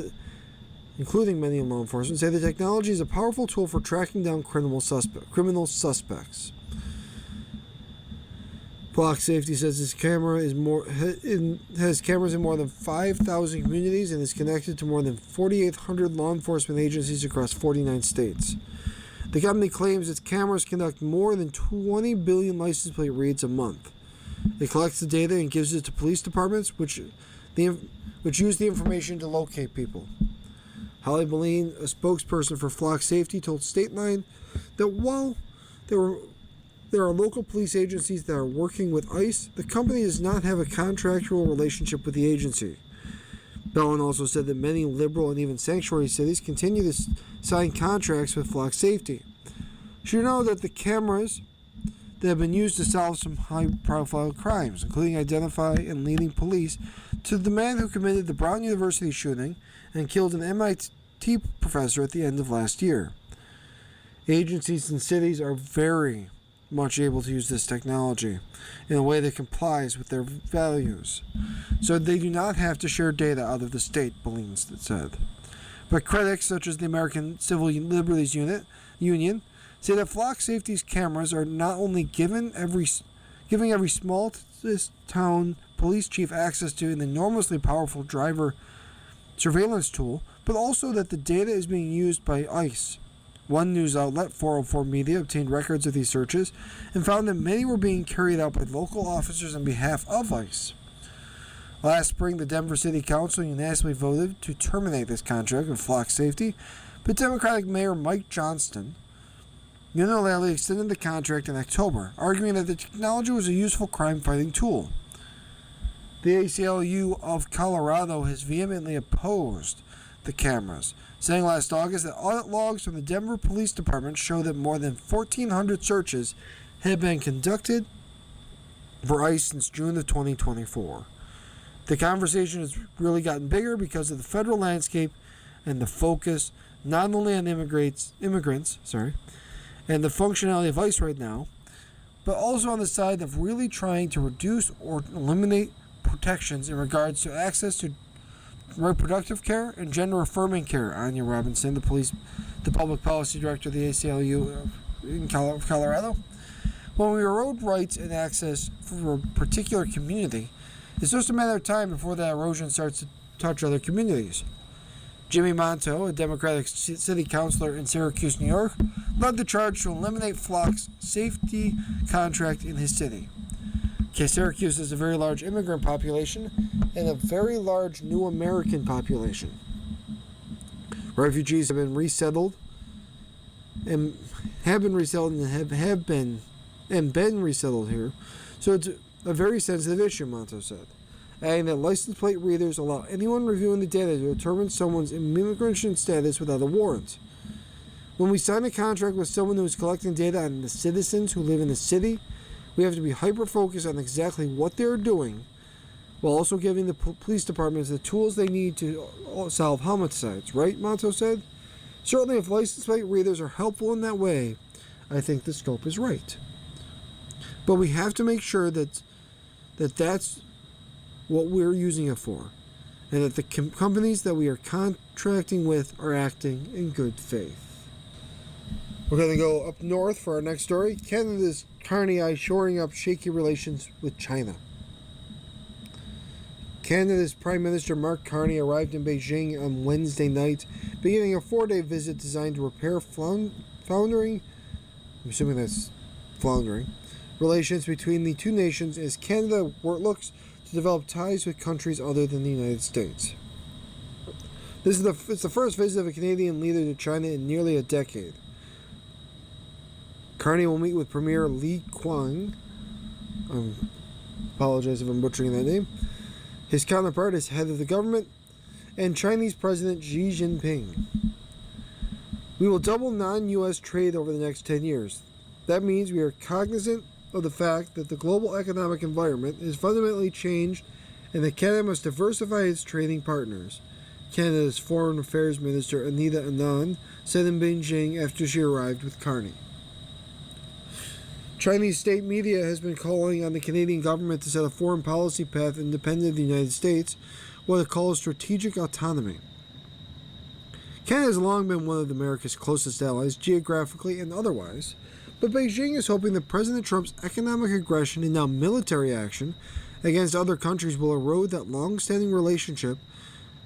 Trump has said, among other things, that Canada could become the 51st U.S. state. Carney also has focused on trade, describing the trip to China as part of a move to forge new partnerships around the world to end Canada's economic reliance on the American market. Trump has hit Canada with tariffs on its exports to the United States. The Chinese government bristled at former President Joe Biden's effort to strengthen relations with Europe, Australia, India, Canada, and others to confront China. Now it sees an opportunity to try to loosen those ties, but remains cautious about how far that will go. The downturn in relations started with the arrest of a Chinese tech executive in late 2018 at American request, and was fueled more recently by the government of former Prime Minister Justin Trudeau, which decided in 2022 to follow Biden's lead in imposing a 100% tariff on Chinese-made electric vehicles. China has retaliated for both that and the 25% tariff on steel and aluminum with its own tariffs on Canadian exports, including canola, seafood, and pork. The conversation has been productive. The negotiations are continuing, Nunn said, when she asked if she was optimistic about a deal to reduce tariffs on canola. Prime Minister Carney is here to recalibrate the Canada-China relationship. Carney met with Xi in October at the Asia-Pacific Economic Cooperation Summit in South Korea. And we're going to go to my view to end today. And this is written by Brian Duffy, who grew up in the area overwhelmed by Rich Stadium. It says, Stadium diminished a neighborhood. I understand the nostalgia regarding the end of Highmark Stadium, of the Highmark Stadium era. I have to admit, I have a nagging sense of ambivalence. I love the Bills, but I grew up in a tiny neighborhood of about 40 families that's now surrounded by the stadium and parking lots. One day in 1972, I went to school. When I came home, the woods behind my house were gone. Work had begun. In the 50s and 60s, there were pastoral fields, woods, and creeks where there's now blacktop. In the summer, we grab our father's lawnmowers and create a makeshift baseball diamond where one Bill's Drive is now. We spent each day playing sandlot baseball. In the fall, the field was transformed for football and we'd play well into dusk right through November. A friend whose parents' house bordered the property owned an old field car, one that's no longer roadworthy. We'd bounce around in the old Ford with worn shocks in the high knee weeds and strayed clear of the old dirt road housing several DuPont dynamite shacks. We chased up more pheasants than hunters in the fall. My friend's house is now an Airbnb covered with Bills logos, with gravel replacing the lawn. For more parking, of course. But many in the neighborhood gladly gave up their yards to park cars during the season. In the winter, just past an old graveyard of early settlers was Dead Man's Hill. The graveyard was preserved and fenced off near the stadium entrance. But the entire area of the stadium site was an ancient Indian settlement and burial ground. Dead Man's Hill was a ridiculously steep sliding slope, with a large maple tree in the middle of the bottom. My brothers and I spent winter days there, and more than one kid from the neighborhood slammed into the tree. A portion of the hill remains, but it was mostly level for the players' parking lot behind the stadium. It's now a knoll. 50 years after Rich Stadium was built, the area hasn't changed much. Few kids roam the street or ride bikes in this aging neighborhood. My parents are still there, and the parking lot lights have long flooded their house. My mother and her other neighbors once worked at various concession stands in the stadium. Once, after his playing days were over, O.J. Simpson came to a game, and before the crowds arrived, he stopped and greeted my mother and her co-workers, setting up their hot dog stand. She said he was very pleasant. That was the perfect place to build a stadium in the 70s. It was a working-class neighborhood, and no one really had a voice if they objected to the encroachment of their environment. But no one would have complained anyway.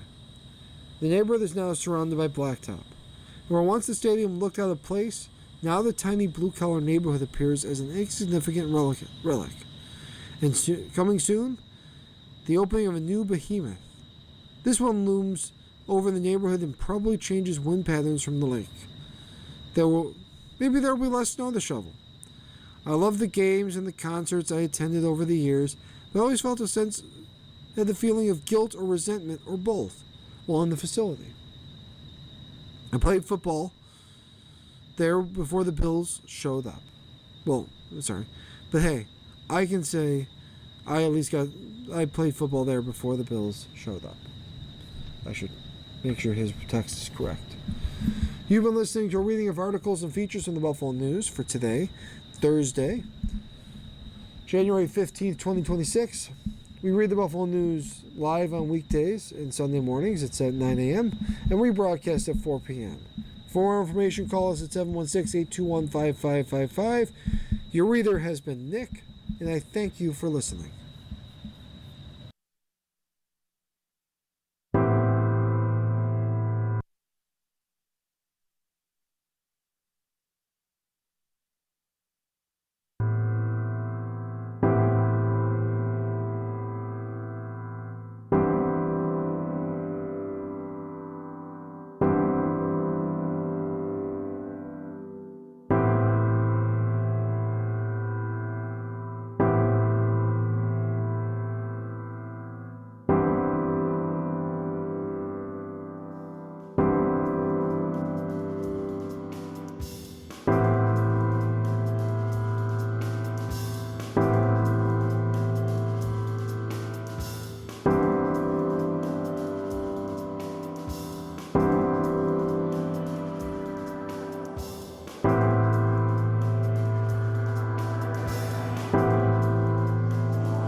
following program is intended for listeners who are blind, have low vision,